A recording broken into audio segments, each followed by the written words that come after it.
Eh bah comme ça, s'il y a des sociétés qui hésitaient à délocaliser ou des riches qui hésitaient à se barrer, ils vont plus hésiter longtemps. Hein. Sébastien Lecornu annonce une hausse d'impôts ciblée sur les plus grosses entreprises et une contribution exceptionnelle pour les plus grandes fortunes.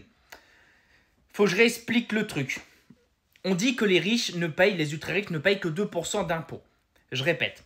Si Monsieur X possède 100 millions d'actions chez Total, par exemple, cet argent, c'est virtuel. Il ne le possède pas sur son compte bancaire. C'est un titre qui a une valeur, d'accord? Quand il fait un exit, en gros, quand il vend et qu'il touche cet argent, là, il paye des impôts entre 30 et 35%. Ce jour-là, quand il touchera cet argent, il va donner 30 millions d'euros d'imposition, d'accord? Il y a aussi des riches qui payent un peu moins d'impôts parce que quand ils touchent de l'argent, s'il réinvestit cet argent dans l'économie du pays, il aura un abattement d'impôt sur la plus-value. Tu comprends? C'est-à-dire qu'au lieu de garder l'argent sur un compte ou de l'envoyer à l'étranger ou dans l'immobilier, on lui dit si tu finances des startups, des trucs comme ça, quand tu auras la plus-value des retombées économiques de ce pognon que tu vas injecter dans l'économie française pour aider des entreprises françaises, etc., là, j'ai plus les chiffres, c'est peut-être 17 ou 20% au lieu de 30 ou 35, tu vois, voilà. C'est pour ça qu'on dit qu'ils payent moins d'impôts parce que les riches réinjectent aussi énormément. Alors, je dis pas qu'ils doivent pas payer d'impôts, mais la chasse aux riches comme ça, c'est ultra contre-productif. Ça sert à rien parce que les riches, ils ont les moyens de se barrer. Et il faudrait presque prendre conscience que les riches qui restent en France, c'est pas dans leur intérêt de rester en France. Ils le font peut-être par patriotisme, par envie, par amour du pays, ou parce que leurs affaires sont là, mais ils peuvent facilement se barrer.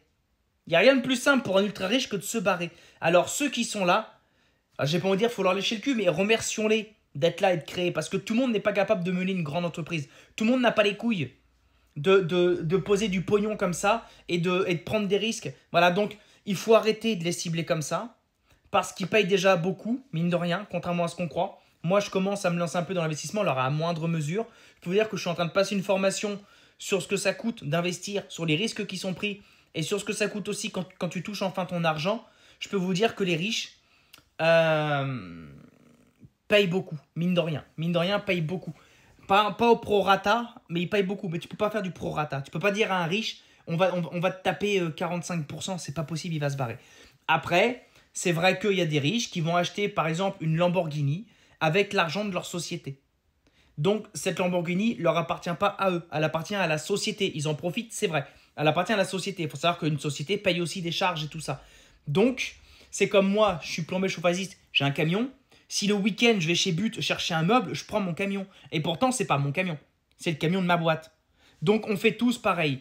Et tous ceux qui critiquent ces riches-là, s'ils étaient à leur place, ils feraient certainement bien pire. C'est que des faux culs. En vérité, ce ne sont que des jaloux. Ça, faut le comprendre. Et la chasse aux riches, quand ils vont se barrer, et que le peu d'impôts qu'ils donnent, ils vont arrêter de le donner, et que les emplois qui sont capables de mener la barque, qu'ils créent et qu'ils maintiennent, quand ils vont plus être là, on va vraiment chialer.